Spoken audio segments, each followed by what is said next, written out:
He may be the only person in history who fell in love with flight because President Calvin Coolidge took a vacation. A baby-faced Swede who flew a trainer in a loop around the center span of the Golden Gate Bridge. He was a stunningly talented pilot. It was said of him that he thought more quickly in 3 dimensions than most people did in 2. His string of combat victories over New Guinea turned him into a national hero. He shot down an incredible 40 enemy aircraft before being removed from combat once and for all. A national treasure who could no longer be risked on the battlefield. When the endless cycle of parades and war bond rallies wore him down, he asked for and received assignment as a test pilot in the secret program that produced America's first combat jet. He is Richard Ira Bong, and he is a legend of air power. Richard Ira Bong was born September 24th, 1920 in Superior, Wisconsin. Superior is a small town at the western tip of Lake Superior, and about as far north as you can be in Wisconsin without being in Minnesota. His father, Carl, had come to the United States from Sweden at the age of 7. He worked his way halfway across the continent before settling as a farmer in Poplar, Wisconsin, 20 miles to the southeast of Superior. Carl Bong married Dora Bryce and settled in to start a family. Richard was the first of their 9 children, a quiet, thoughtful boy who grew up hunting and fishing in the dense forests around his family's farm. Known from an early age as Dick, he was first taken with aviation at the age of 8, when President Calvin Coolidge decided to spend a summer vacation in Superior. And every day the mail would be delivered by a courier, air courier, and Richard saw the plane going over every day, and I think it just fascinated him, and I think that was the start of his love affair with aviation, and it just built from there. When the presidential party left town, so did the air couriers, but aviation had made its impression on young Dick. He contented himself with building model airplanes and dreaming of the day when he would learn how to fly. He played basketball, baseball, and hockey. He was a fisherman and hunter, played clarinet in the school band, and was active in the local 4-H club. He was, like almost everyone else in Poplar, a Lutheran, and he sang tenor in the choir every Sunday morning at Bethany Lutheran Church. Poplar was a town so small that its high school only lasted 3 years. To complete his senior year and make himself eligible for college and the civilian pilot training program, he commuted 44 miles round trip every day to Superior. In 1938, he graduated 18th in a class of more than 400. He attended Superior State Teachers College and enlisted in the civilian pilot training program. That government-sponsored flight training system was designed to boost the number of experienced pilots in the United States. The government justified the program based on the growing need for airmail and commercial pilots. In reality, the government's main concerns were the wars that were brewing in Europe and Asia. There was going to come a time, military planners believed, when the United States would need a lot of pilots quickly. Bong earned his pilot's license in a Piper J3, and almost from the first showed a gift for aviation. He had a knack for it, and he learned that through the pilot training programs he had been in college and afterwards, that he was just a natural pilot, and that was the word that everybody used to describe him in all of his pilot training programs. He was just a natural pilot. He loved it, and it became evident in the performance he turned in as a pilot. In 1941, Bong enlisted in the Army Air Aviation Cadet Program. In May, he shipped out to far-off and exotic California. He did his primary flight training in a Stearman biplane outside Tulare. He caught on quickly and moved on to flying Vultee BT-13s, the famous Vultee vibrator at Garner Field in Taft. He was, as I said, a natural pilot. He had natural skills, natural abilities, and in those days, you didn't get a whole lot of instructions.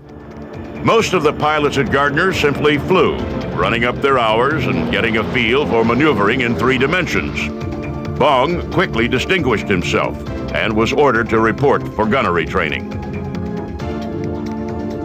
At Luke Field, near Phoenix, Arizona, he moved from the BT-13 to the AT-6, a single-engine fighter trainer that was smoother and more capable than the Vultees he'd been flying, but sluggish compared to real combat fighters.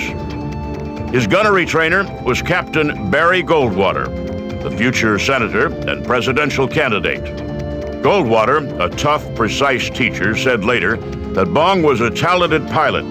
In those years, hunting with his Winchester rifle in Wisconsin had honed his shooting skills. But Bong really proved himself one afternoon in an informal, impromptu hassle high over Luke Field. Bong, flying an AT-6, squared off against a Czech pilot in a P-38. The dogfight should have been a mismatch. The P-38, after all, was much faster and more agile than the AT-6, and the Czech pilot had hundreds of hours more flight time than Bong. But no matter how the P-38 pilot maneuvered, he couldn't keep Bong off his tail. The two would square off, and in a few seconds, Bong would be closing in on the P-38 from behind. The Czech pilot, upon landing, pronounced Bong the best natural pilot he had ever seen. Bong was at Luke when the Japanese bombed Pearl Harbor in December 1941. Like the other pilots, he wanted into the war as soon as he could get there. A month later, he received his wings and his officer's commission. But rather than sending him into combat, the Army kept him at Luke as a gunnery instructor. Dick Bong's war seemed to end before it had started. For almost 6 months after the American entry into World War II, Second Lieutenant Dick Bong was stuck stateside. As a gunnery instructor at Luke Field in Arizona, he trained other young fighter pilots and then watched as they departed for points unknown overseas. In May 1942, however, the Army Air Force assigned Bong to Hamilton Field in San Francisco. There, pilots were learning how to fly the new Lockheed P-38 Lightning fighter. The P-38s were big, fast, and had proven themselves unsuitable for combat in Europe. The cooling systems for the plane's twin engines froze up at low temperatures common at altitudes over Europe. The pilots training in P-38s at Hamilton all understood where they were headed: the Pacific. After arriving at Hamilton, Bong quickly came to the attention of Major General George C. Kenney, commanding general of the 4th Air Force. Bong was both a gifted pilot and an incorrigible hot dog. On training flights, he liked to dip down low and buzz San Francisco's downtown. Showing off for the civilians seemed to be his greatest joy in life, and it got so bad that General Kenney put out an official order that such antics would not be tolerated. Well, as most pilots are prone to do, he disregarded that instruction and, in fact, went out and did a couple loops around the middle span of the Golden Gate Bridge, went down Market Street waving at the secretaries as he was buzzing through town, and had gotten so low that evidently he blew down somebody's laundry. And that woman actually filed a complaint with General Kenney. Kenney knew, of course, that Bong's juvenile clowning was not altogether a bad sign. There's a long tradition of cocky fighter pilots indulging their whims. Indeed, Kenney knew that confidence and spirit were traits necessary for fighter pilots to survive in combat. Still, he was a general, and generals have to at least attempt to keep a lid on their pilots. He disciplined Bong regularly, making him wash, dry, and fold the laundry he had blown off the clothesline, for example. But he also took note of the young pilot's enormous skills in the air.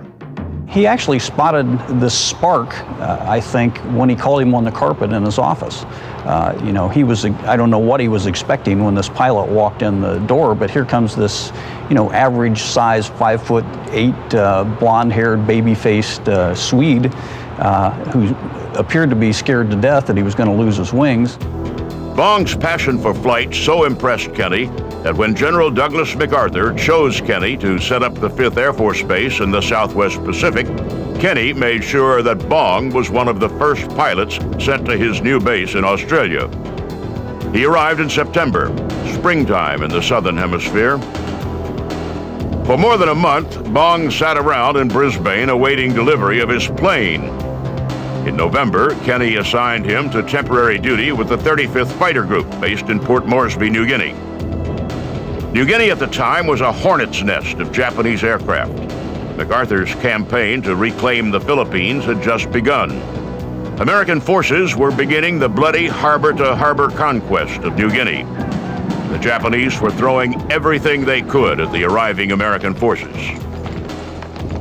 The Army Air Force used a kind of sink-or-swim training method, throwing green pilots into the periphery of battles to ready them for full-fledged air combat. Flying under the careful tutelage of an experienced combat pilot, Captain Tom Lynch, Bong flew long patrols and skirted air battles for nearly a month, learning from Lynch the best tactics for fighting in a P-38. Then, on December 27, 1942, Bong got his first real taste of battle. He was in a flight of 12 P-38s led by Lynch. The flight intercepted 40 Japanese aircraft over Buma on New Guinea's northwest coast. Badly outnumbered, the P-38s charged headlong into the formation. Bong showed no sign of the fear he surely felt. He scored a Zero fighter and a Val bomber. Altogether, the P-38s knocked down a dozen Japanese aircraft. Bong, who had never been in real combat before, earned a Silver Star for his actions. From that point on, in dependable, almost unspectacular fashion, Bong began to compile what turned out to be the finest combat record in the history of American aviation. It took him only until January to become an ace, scoring his 5th kill over Leh Harbor. In February, Bong left Lynch's shadow and returned to the 9th Fighter Squadron. On March 3rd, on the opening day of the Battle of the Bismarck Sea, Bong flew escort for a flight of B-25 and B-17 bombers attacking a Japanese convoy. Bong knocked down a Zero. The bombers sank 4 Japanese destroyers and 8 transports. 1 and 2 kills at a time, Bong upped his total. Kenny promoted him to first lieutenant and gave him a 2-week leave in Australia. By then, a double ace, Bong enjoyed his R&R but longed to get back into action. The Japanese were throwing thousands of aircraft at the advancing Allies, creating aces almost as fast as the Allies could get pilots into the air. But Bong, perhaps uniquely among American pilots, seemed more interested in the experience and challenge of flight than he was in his kill count. He was an introvert on the ground, shy even. In the air, became a different person, became the ultimate fighter pilot. On July 26, Bong had his best day ever. Escorting American bombers attacking Leh, he knocked down 4 Japanese fighters. General Kenny, who had been so impressed by Bong's skills in training, could barely believe how proficient a warrior the unassuming Swede had become. He put Bong in for a promotion to captain and filed an after-action report that resulted in Bong receiving the Distinguished Service Cross. Bong was, in fact, emerging as a leader. In the almost unspoken competition among pilots to become the ace of aces, he became one to watch. The press started wiring accounts of his combat accomplishments back stateside, and his name started to be mentioned in speculation about whether an American pilot would break Eddie Rickenbacker's seemingly unbreakable record from World War I, 26 combat victories. In November 1943, Bong shot down his 20th and 21st enemy aircraft, a pair of Zeros over the airfield at Rabaul. General Kenny, knowing that his ace pilot was as valuable as a morale-building hero as he was in the air, gave Bong a 60-day leave to return home for a visit. Bong met with General Hap Arnold, posed for a few pictures, and then returned to Poplar, Wisconsin to enjoy, as ordered by Kenny, a little home cooking. The leading ace of the war was welcomed home as a hero, and while being crowned as honorary homecoming king at his old college, he met Marjorie Vattendahl, the 19-year-old homecoming queen. For the next 2 months, if he wasn't busy appearing at war bond rallies or launching ships for the war effort, he and Marjorie were together. By the time he left Poplar on the long journey back to the Southwest Pacific, He and Marjorie were in love. Captain Richard Bong returned to the Southwest Pacific as the leader in the race to become the ace of aces in hot pursuit of Eddie Rickenbacker's combat kill record. Bong slapped his girlfriend's picture on the nose of his new P-38, which he christened Marge. 5 victories behind the record set by Eddie Rickenbacker in World War I, he went into battle with the whole world watching and an advantage over his competition. He was assigned not to the 9th Fighter Squadron, but to 5th Air Force Headquarters. In the competition to become ace of aces, the flyer with the most kills, Bong had become the favorite. The press had gathered to watch his achievement. While other pilots' assignments were limited to specific geographical areas where there might or might not be enemy activity, General Kenny allowed Bong to roam where he liked in search of action and Japanese planes to shoot down. But they increased slowly. The number of Japanese aircraft had decreased, and the enemy was shifting to a more defensive posture. That limited the number of mass attacks that had created so many American aces. The Southwest Pacific was about as unnatural a habitat for the Wisconsin farm boy as it's possible to imagine. Hot, humid, bug-infested, and moldy, it was a place that seemed to reek of death. Bong went out almost daily, enduring long, boring patrols. Often he found no enemy aircraft at all. When he did, the combat lasted only minutes, and then a long return flight, often over open water, to inhospitable accommodations. That was his reward. On February 15th, the day after Valentine's Day, Bong recorded his first kill in the plane he'd named for the girl back home, Marge. It was his only official kill for the month, though he did destroy a transport as it sat on the runway. The transport, it turned out, was loaded with high-ranking Japanese officers, and while it didn't count on his kill total, it struck a significant blow to the Japanese war effort. On March 8th, the tedium of the war turned to tragedy. Bong had reunited with his former commander from the 35th Bomber Group, Lieutenant Colonel Tom Lynch. The two were flying over Atape Harbor, New Guinea.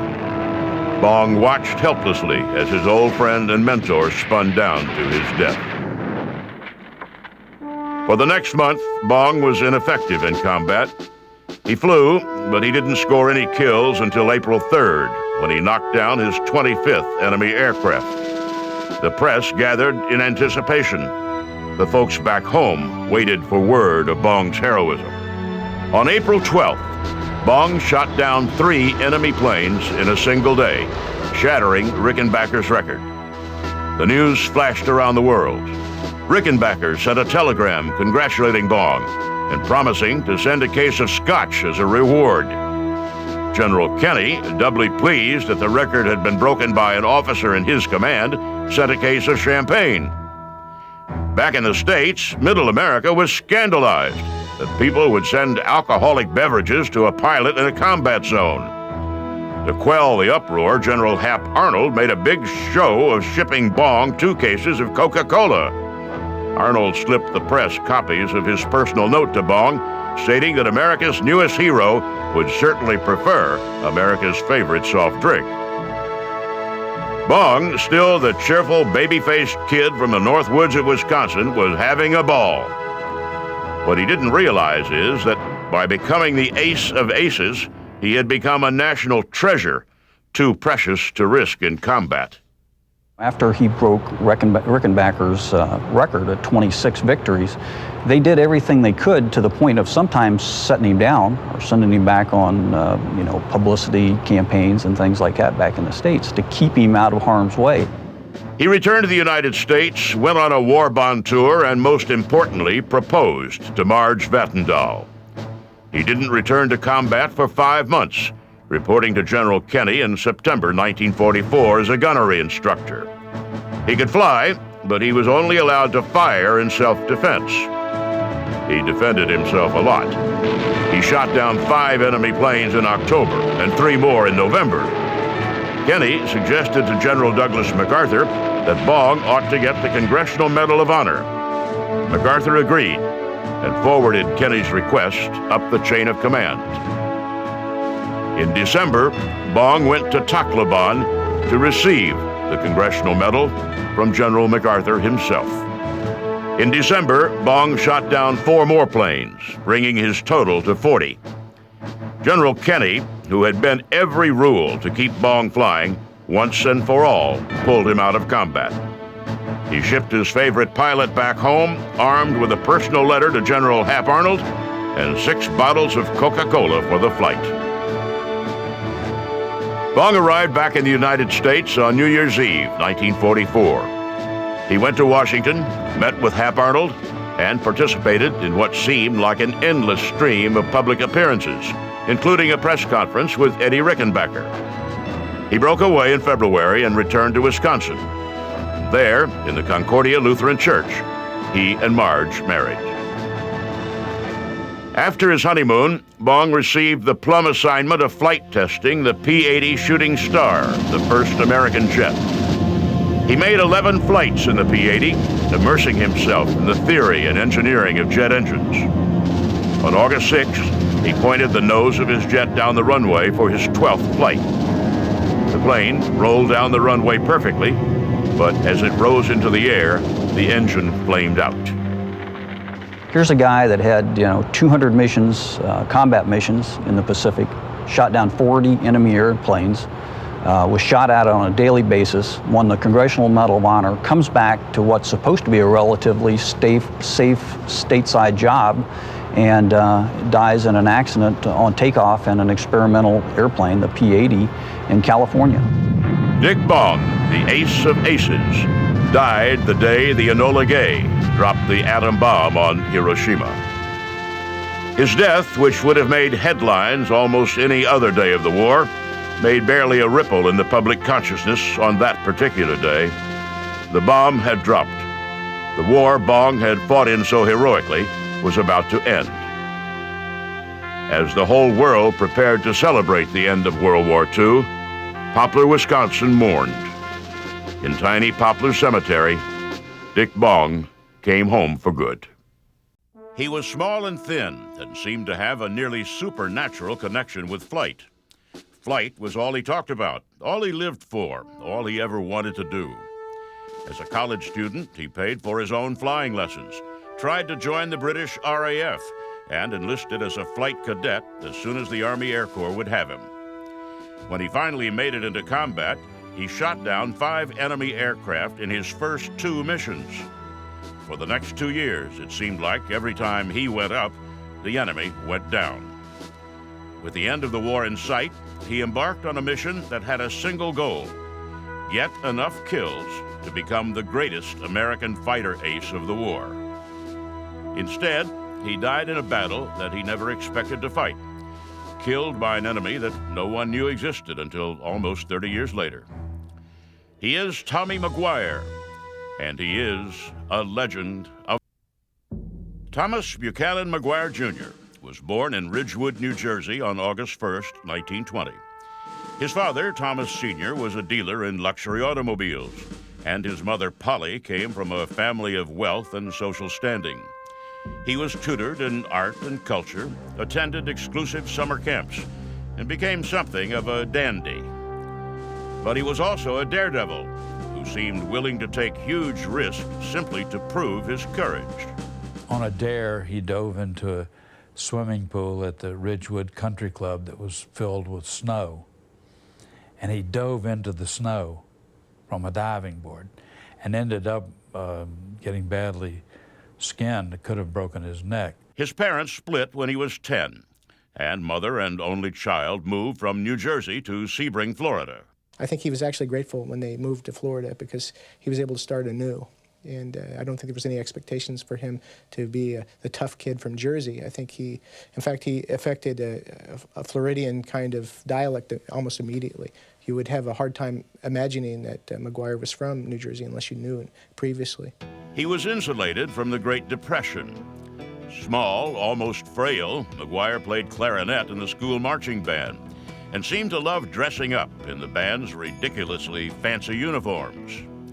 He always had the nicest car in town, but drove it so wildly that most parents forbade their children from riding with him. Fastidiously dressed, always conscious of what those around him thought, McGuire was in fact considered something of a sissy. Always one to take up a challenge, in his senior year, McGuire went out for the football team. And they decided they'd teach him a lesson. So they pummeled him for 2 or 3 days. And finally, one of the kids on the team said, we've hit that kid with everything we've got, and he keeps coming back. He weighed about 130 pounds. And they said, he's going to take it as long as we give it out, so let's quit. So they quit trying to punish him, and he was one of the guys after that. After graduating high school, McGuire attended Georgia Tech University, but dropped out after only 3 years to enlist as an aviation cadet. In July 1941, he reported to MacDill Field in Florida and later trained in Texas at a quasi-civilian contract school run by retired military pilots.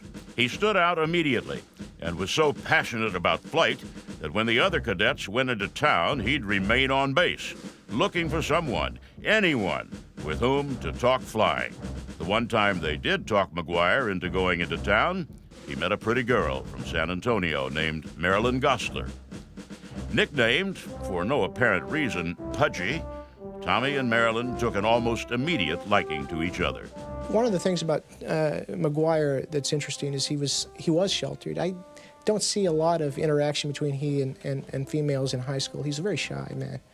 But he saw what he liked, and he was becoming more and more confident, and I think he was not allowed to let Marilyn go after that first date. McGuire got his wings 2 months after the Japanese attacked Pearl Harbor and was shuffled to Florida for fighter training. He just had a flat-out determination that he was going to be a leading ace.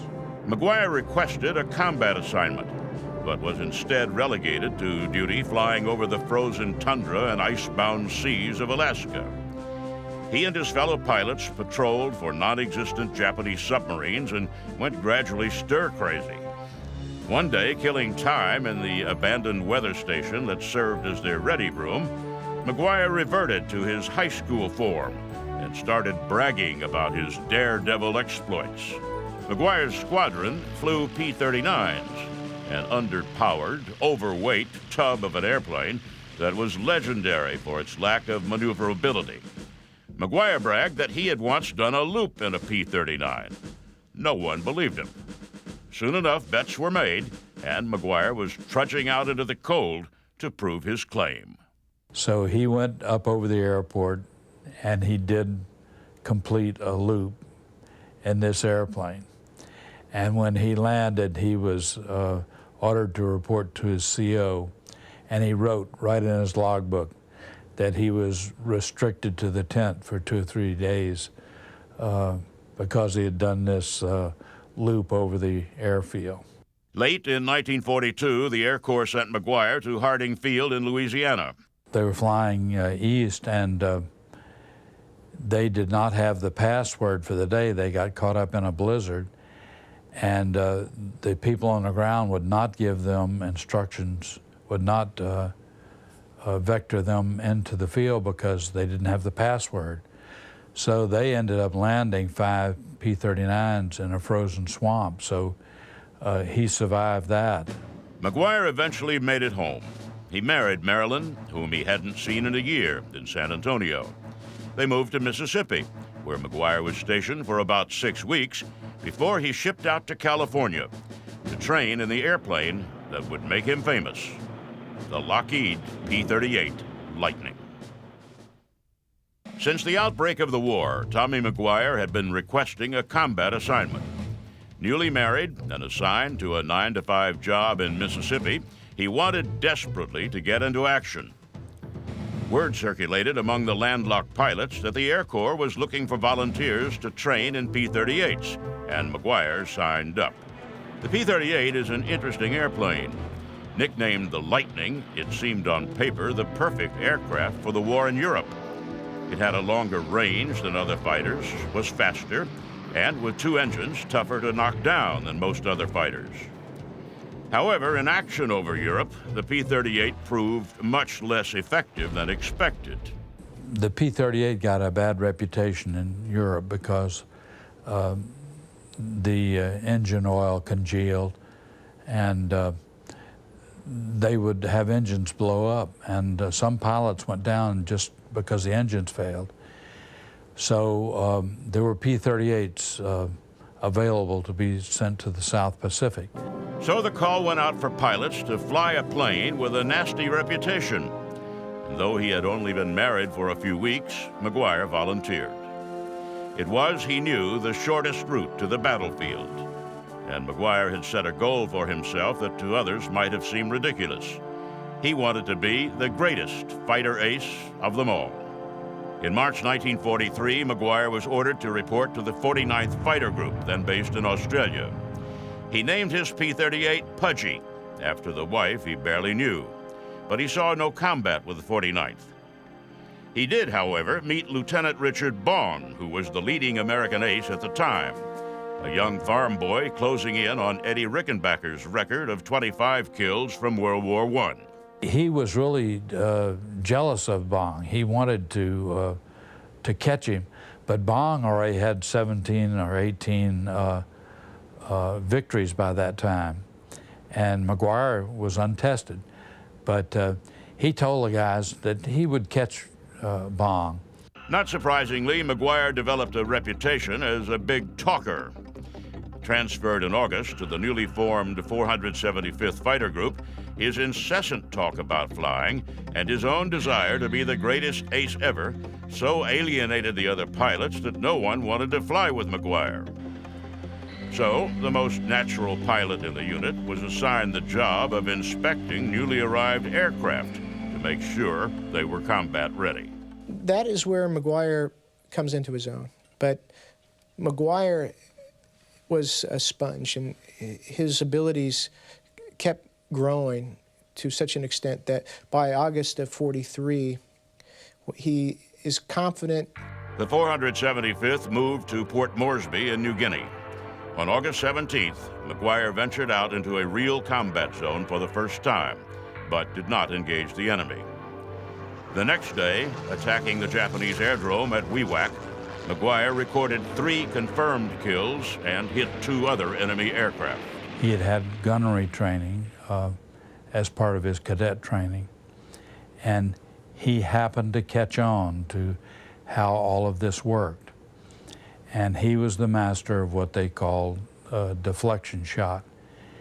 He could visualize where this Japanese plane was going to be when the bullets got there, and he would fire ahead and above these planes so that the pull of gravity on the shots he had fired would bring the shots and the airplane, the target together, and he could fire from a half-mile away and hit a plane sometimes. 3 days later, in his second combat engagement, he knocked down 2 Japanese heroes. After 2 missions, he was an ace. It was not uncommon in New Guinea during that stage of the war for pilots to make ace in a mission or 2. Japanese aircraft seemed to arrive for battle in endless waves, and just keeping track of who killed what was a nearly impossible task. Ace or not, McGuire didn't slow down. He got his 10th kill in mid-October in fierce fighting over Oro Bay. The next day, with his own plane grounded for repairs, he took his commander's personal P-38 without permission and joined in another fierce fight. In full view of American ships below, he shot down 3 more Japanese fighters before being shot down himself. He bailed out, was hospitalized and off flight status for nearly 2 months, but never considered going home. He was married to Marilyn for literally only weeks before he shipped out. And he missed her greatly, and they had a very touching relationship, but he felt an obligation to his men that exceeded everything else. In December, he was promoted to captain and returned to flight. He quickly recorded 3 more kills and was promoted to operations officer for the 431st Squadron. With 16 kills in only 5 months, the skinny rich kid who talked too much had risen to the point where he actually rivaled Bong. And when his unit moved up to the Philippines, he started attracting the attention of newspaper reporters and the people back home. McGuire was outspoken. He would sit around and talk to anybody. Bong was quiet. He was from a large family and was raised on a farm. McGuire was an only child and was an extrovert. So the reporters really crowded around McGuire for the interviews. So the stage was set. The ace race, which had existed largely in McGuire's own mind, now captured the American imagination. And then something happened, something McGuire could do nothing to prevent. The Japanese Air Force disappeared. For 5 months, McGuire barely saw any Japanese aircraft. He flew hundreds of hours, going sometimes on 2 missions a day. It was as if the Japanese had simply vanished. And with them, so had McGuire's chances of becoming the greatest fighter pilot of them all. For 5 months, it seemed as if Tommy McGuire's war had ended. While leading ace Dick Bong took extended leave in the United States, McGuire made up no ground. The Air Corps, in recognition of his leadership abilities, promoted him to commanding officer of the 431st Squadron and moved him to Hollandia. In May, the Japanese returned, and McGuire scored a couple of quick kills. But as conscious as he was of his ambition to be the greatest fighter pilot, command was also changing him. McGuire's first sergeant told me that McGuire used to agonize because here he was, a young man, 22 and a half, 23 years old, and he's having to sit down and write to the relatives of a pilot that's just died and tell them that he's sorry that they died and give a little bit of information about the circumstances and all. But he said that McGuire got distant from the men because of this, because he'd fly with a guy one day and he doesn't know, maybe he has to sit down that night and write a letter. He insisted that new arrivals address him not as Tommy, but Major McGuire. He began to isolate himself more and more inside a circle of pilots he knew well. In June 1943, Charles Lindbergh arrived on a tour of the South Pacific that had been constructed in large measure to get the world's most famous aviator into combat. Lindbergh, who had plotted air routes across the Pacific for Pan American Airlines, taught the P-38 pilots how to squeeze hundreds of extra miles out of a tank of gas. The P-38 pilots, who were already routinely flying missions that lasted more than 4 hours, were less than enthusiastic about Lindbergh's formula for extending their missions by 2 hours. But after the meeting, McGuire went to Charles Lindbergh and said, I don't know how the other people feel about this, but I feel like anything that would extend our range and might save some of my pilots' lives that we ought to learn. So Lindbergh went back to McGuire's squadron to teach the pilots how to maximize their plane's range, and he soon moved into McGuire's tent. The two flew missions together, and Lindbergh called McGuire the finest pilot he'd ever seen. And they were naturals together. They both are charismatic. And Lindbergh thought the world of McGuire in the very short time that they spent together. McGuire kept racking up kills, always with Bong in his sights. When Bong scored his 35th kill, the War Department decided the greatest ace of them all was more valuable as a propaganda tool than as a pilot. They took away Bong's plane and gave him the Congressional Medal of Honor. After the ceremony, Bong said, it looks like I'm through. They have taken my airplane away. And McGuire said, "Come on over to our place. We have a plane for you anytime you want to fly." So Bong showed up over there, and they would go hunting together. At 40 kills, the War Department sent Bong to the United States for a bond drive. McGuire saw his chance, but his quest to win the ace race took on a new flavor. It was competitive, yes, and McGuire was certainly inspired by the men of his unit, who took such pride in his accomplishments. He went out looking for Japanese aircraft, but couldn't find them. For weeks, he did not record a single kill. He did become somewhat driven because he felt like he was never going to get an opportunity to score.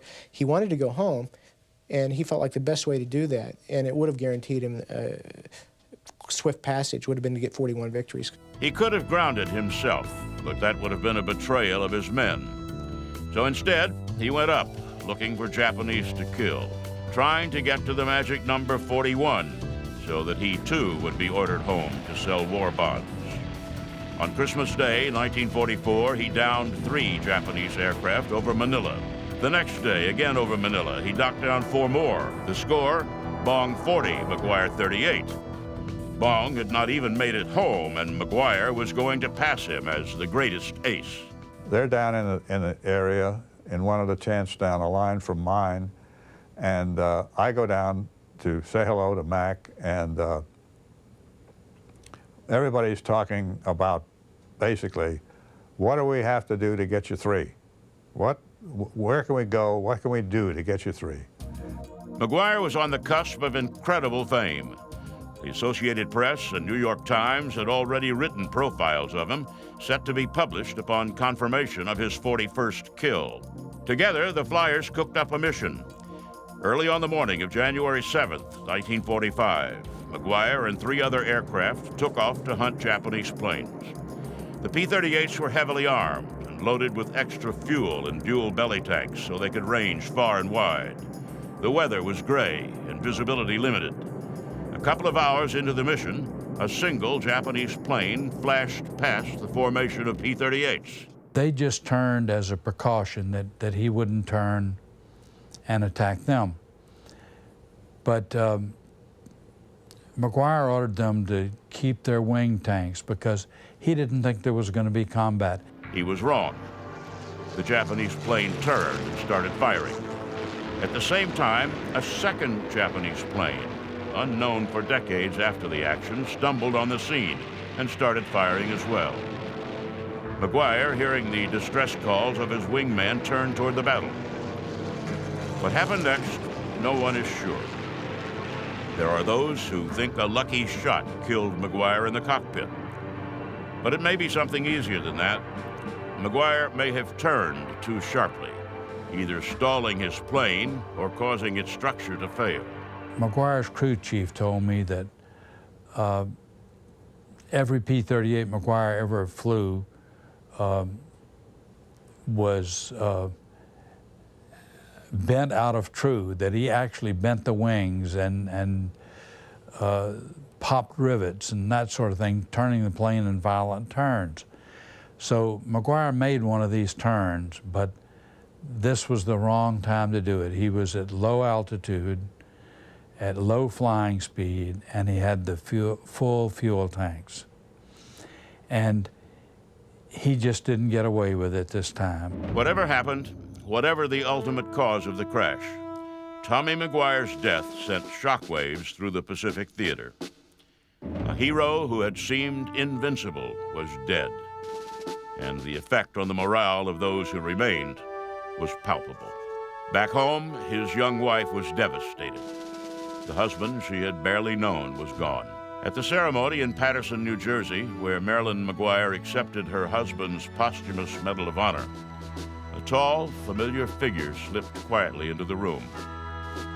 Charles Lindbergh had come to pay his respects.